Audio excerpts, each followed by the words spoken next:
حضرت عمر فاروق رضی اللہ تعالیٰ عنہ، جس کے رعب اور دبدبہ سے دشمنان اسلام اس قدر حواس باختہ ہوتے تھے کہ بے شک یہ مرد کھلے آسمان تلے تنہا تلوار اور کوڑا لٹکا کر آرام کر رہا ہوتا تھا، مگر کسی کو یہ جرأت نہ ہوتی تھی کہ عمر بن خطاب کو کوڑا یا تلوار اٹھاتا۔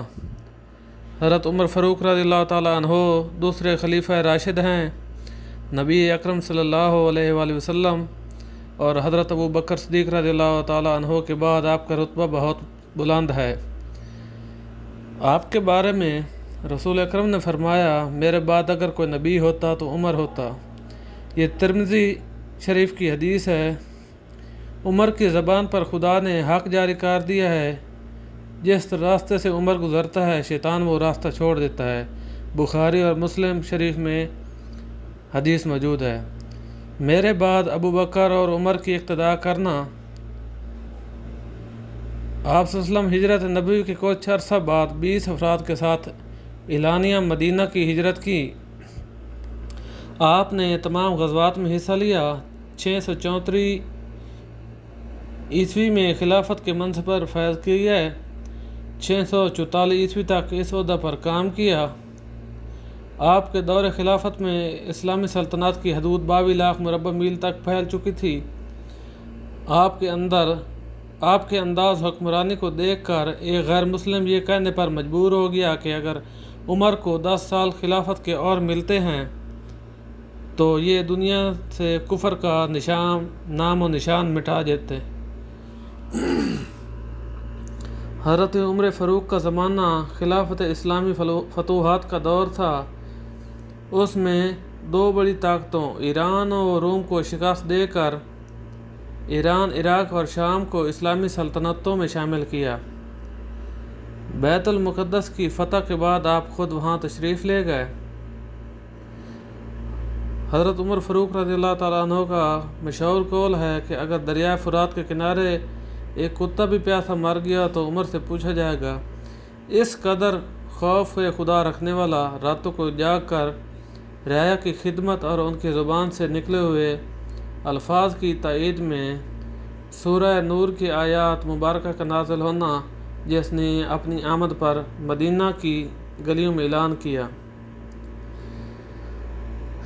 ہے کوئی جس نے بچوں کو یتیم کروانا ہو، بیوی کو بیوہ کروانا ہو، ماں باپ کی کمر جھکانا ہو، آنکھوں کا نور کم کرانا ہو۔ آئے عمر نے محمد رسول اللہ صلی اللہ علیہ وآلہ وسلم کی غلامی کا دعویٰ کر لیا ہے اور آج سے اعلانیہ اذان اور نماز ہوا کرے گی۔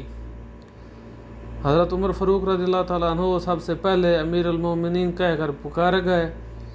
آپ نے بیت المال کا شعبہ فعال کیا، اسلامی مملکت کو صوبوں اور ضلعوں میں تقسیم کیا، عشرہ خراج کا نظام نافذ کیا، مردم شماری کی بنیاد ڈالی، قاضیوں کے لیے خطیر تنخواہیں متعین کیں۔ اس کے علاوہ بہت سارے شعبوں میں یعنی پولیس کا محکمہ قائم کیا، جیل خانہ وضع کیا اور جلا وطنی کی سزا متعارف کروائی، سن اور ہجری جاری کیا، زراعت کے فروغ کے لیے نہریں کھدوائیں۔ اسلام کے اس عظیم سپوت کی فتوحات سے اہل باطل اپنے گھبرائے کی سازشوں کا جال بچھا دیا اور ایک ایرانی بدبخت مجوسی ابوالعلی فیروز نے 1 محرم الحرام 23 ہجری کو امام عدل و حریت، خلیفہ راشد، امیر المومنین، فاتح عرب و عجم پر حملہ کر کے مدینہ منورہ میں شہید کر دیا۔ آپ روضہ رسول میں حضرت صلی اللہ علیہ وآلہ وسلم کے پہلے مبارک میں مدفون ہیں۔ ہجری کیلنڈر محرم سے کیوں شروع ہوتا ہے؟ آپ صلی اللہ علیہ وآلہ وسلم نے ہجرت کی تو ربیع الاول کے مہینے میں کی تھی، لیکن ہجری سال سے اس کی ابتدا محرم سے کیوں شروع ہوتی ہے؟ جب مسلمان اس سوچ بچار میں تھے کہ اس سال کی ابتدا کس طریق سے شروع ہوئی، اس کے بارے میں سوچا جانے لگا تو حضرت عمر فاروق رضی اللہ عنہ کے دور میں مسلمانوں کے پاس 4 چیزیں موجود تھیں۔ ایک چیز تو یہ تھی نبی کریم صلی اللہ علیہ وآلہ وسلم کی ولادت، دوسری بعثت یعنی حج کا موقع، اور تیسری نبی کریم صلی اللہ علیہ وآلہ وسلم کی ہجرت، اور چوتھی چیز تھی آپ صلی اللہ علیہ وآلہ وسلم کا وصال۔ تو مسلمانوں کو آپ صلی اللہ علیہ وسلم کی ولادت اور بعثت میں یعنی حج کی تاریخ میں ان دونوں میں تھوڑا اختلاف ہے۔ تو چوتھی چیز جو ہے نبی کریم صلی اللہ علیہ وآلہ وسلم کی وصال کی مسلمانوں کے لیے ایک غمگین غمزدہ خبر تھی، تو اس لیے اس کا انتخاب بھی نہیں کیا، اس تاریخ سے شروع کرنا مناسب ہی نہیں سمجھا۔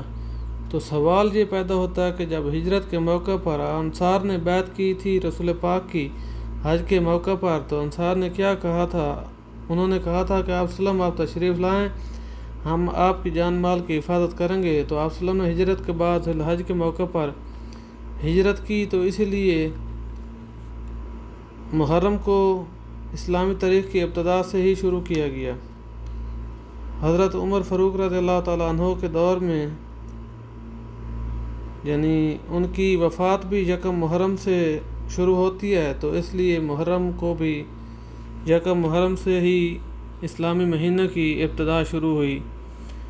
تو ویڈیو واچ کرنے کا بہت بہت شکریہ۔ آپ میرے چینل کو سبسکرائب لائک کریں تاکہ میری آنے والی ویڈیو آپ لوگوں تک پہنچ سکے۔ تھینک یو، اللہ حافظ۔